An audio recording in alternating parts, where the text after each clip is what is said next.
तो हेलो प्यारे साथियों, स्वागत है आपका हमारे यूट्यूब चैनल में। जैसा कि आप जानते हैं, हमारे यूट्यूब चैनल पर क्लास 10th की मैथ को कंटिन्यू पढ़ाया जा रहा है, जिसमें हम चैप्टर 1 वास्तविक संख्या एक्सरसाइज 1.1 के कुछ सवाल हम पहले कर चुके हैं। बकाया सवाल जो बचे हुए हैं उन्हें हम आज की इस क्लास में कवर करने वाले हैं। तो आइए आज के प्रश्न को करते हैं शुरू बिना टाइम गवाए। तो आज का जो हमारा प्रश्न है वह है प्रश्न नंबर 3, जो आपकी स्क्रीन पर दिखाया जा रहा है, जिसमें कहा है अभाज्य गुणनखंड विधि द्वारा निम्नलिखित पूर्णांकों के मासा यानी कि एचसीएफ और लासा यानी कि एलसीएम ज्ञात कीजिए। हमें संख्याएं दे रखी हैं। पहला सवाल हमें दिया है जिसमें हमें कुछ नंबर दे रखे हैं, संख्याएं दे रखी हैं 12, 15 और 21। हमें इनका अभाज्य गुणनखंड विधि से हल करना है और इनका एलसीएम व एचसीएफ ज्ञात करना है। तो आइए इसको शुरू करते हैं। सबसे पहले हम अभाज्य गुणनखंड विधि से इन तीनों के अलग अलग यानी कि 12 के अलग, 15 के अलग और 21 के अलग गुणनखंड करेंगे। किस विधि से? भाग विधि से। सबसे पहले 12 के करते हैं। 12 के गुणनखंड करेंगे, 2 से काटते हैं, 2 छंग 12 होता है। फिर 2 से काटेंगे, 2 तियाँ 6 होगा। फिर अब ये 3 से कटेगा, 2 से नहीं कटेगा तो 3 से काटेंगे, 3 एकम 3। हमें 12 के गुणनखंड मिल गए हैं।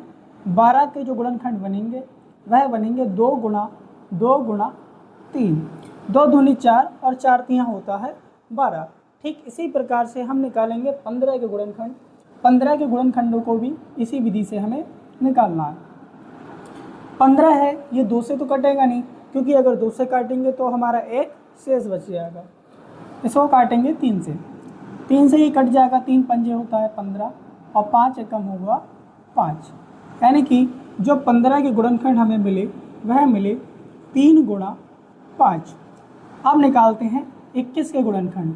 21 को काटेंगे, देखेंगे 21 को काटेंगे 3 से, 3 से कट जाएगा। 3 सत्ते होता है 21 और 7 एकम होता है 7। यानी कि जो हमें 21 के गुणनखंड मिले वह मिले 3 गुणा 7।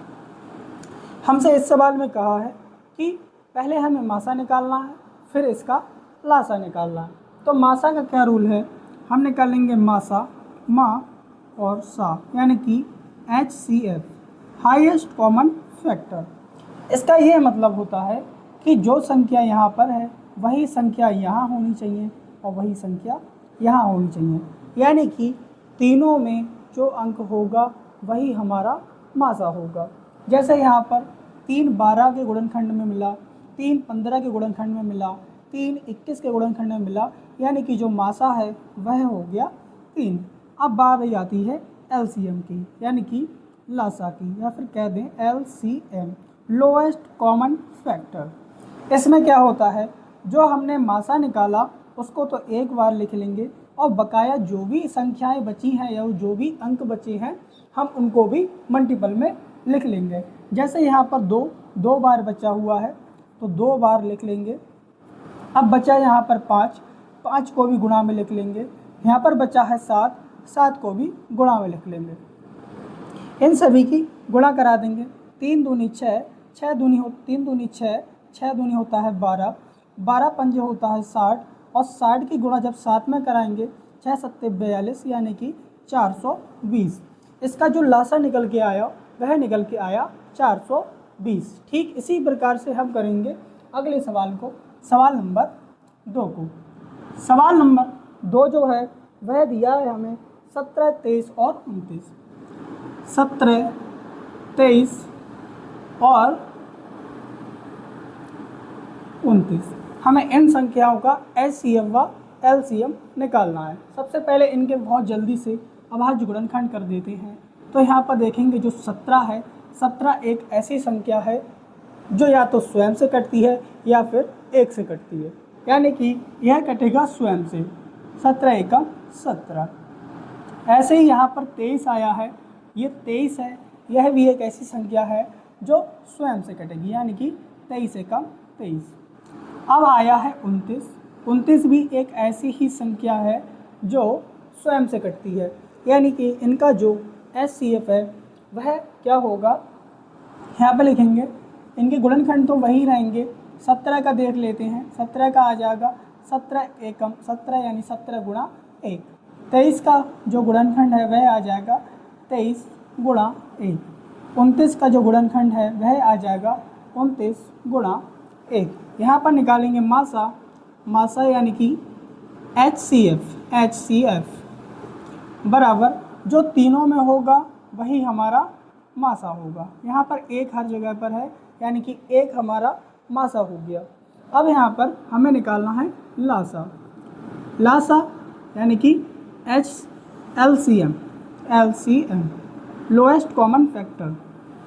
यहाँ पर जो मासा है वो तो रहेगा ही रहेगा, बकाया जो भी संख्याएं बची, यहाँ पर 17 बची है 17 गुणा में लिख लेंगे, यहाँ 23 बची है 23 को गुणा में लिख लेंगे, यहाँ पर 29 बची है 29 को गुणा में लिख लेंगे। अब हम इन सभी की गुणा करा देंगे और हमें LCM पता लग जाएगा। जल्दी से हम यहाँ पे इनकी गुणा कराते हैं। गुणा कराएंगे ट्रिक से, क्योंकि ऐसे करेंगे तो बहुत टाइम लग जाएगा। यहाँ पर भी अंकों की यहाँ पर हम एक एक करके गुणा करा देंगे। यहाँ पर जब इनकी 17 की और 23 की गुणा कराएंगे तब हमें जाकर के मिलेगा 17 गुणा 23, 3 सत्ते होता है 21, 21 का 1 हासिल का 2, 3 एकम 3 आ गया, 3 7 दूनी 14। इन सभी को ऐड कर देंगे, 5 19 आ जाएगा, 19 का 9 हासिल का 1, 2 एकम 2 और 1 3, यानी कि इनकी गुणा कराने पर हमको मिला 391। 29 बचा है तो 29 की भी यहाँ पर गुणा करानी है। 29 की बहुत जल्दी से गुणा करा देंगे, 391 गुणा 29 बहुत जल्दी से गुणा कराएंगे। 9 एकम 9, 9 नीम 81 का 1 हासिल का 8, 9 3 27, 27 में हम 8 को जोड़ देंगे, यहाँ पे आ जाएगा 35, 35 का 35 आ जाएगा, गुणा करा देंगे। अब 2 से 2 एकम 2 होता है, 2 नीम 18 हासिल का 1, 2 3 6 और 1 7। इन सभी को ऐड कर देंगे, यहाँ पे आ जाएगा 8 5 होता है 13, 13 का 3 हासिल का 1, 3 और 1 हो जाएगा 4, 4 और 7 हो जाएगा 11, यानी कि इसका जो आंसर निकल के आएगा वह निकल के आएगा 11,339 और यही इस सवाल का आंसर होगा। हमसे इस सवाल में यही पूछा था। अगला सवाल भी सेम इसी प्रकार होगा। उसको सवाल को मैं छोड़ता हूँ आपके ऊपर, आप उसको करें और जो भी आंसर आए उसे कमेंट बॉक्स में कमेंट कर दें। चलते हैं अगले सवाल की तरफ, जो हमसे कहा है कि एक सवाल दिया है, आपकी स्क्रीन पर दिख रहा होगा। इसमें कहा है HCF ब्रैकेट में दी है 306, 657 बराबर 9 दिया है और LCM ब्रैकेट में वही संख्या और ज्ञात कीजिए। यानी कि हमें कुछ संख्याएं दे रखी हैं। सवाल को मैं लिख लेता हूँ। यहाँ पर दिया है HCF किसका 306, 657 और बराबर कितना दिया है 9 और हमसे कहा है LCM क्या होगा। हमें यहाँ पर कहा है कि जो दो संख्याएं हैं, एक संख्या हमें ब्रैकेट में दी हुई है ये और दूसरी भी हमें ये दी हुई है और हमसे कहा है कि इनका जो LCM है वह दिया है 9। तो हमसे कहा है कि इसका LCM ज्ञात कीजिए। सॉरी, यहाँ पर ये HCF है ना कि LCM। ठीक है, तो अब यहाँ पे हम फॉर्मूला लगाएंगे।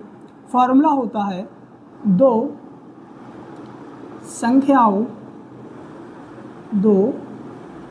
संख्याओं का गुणनफल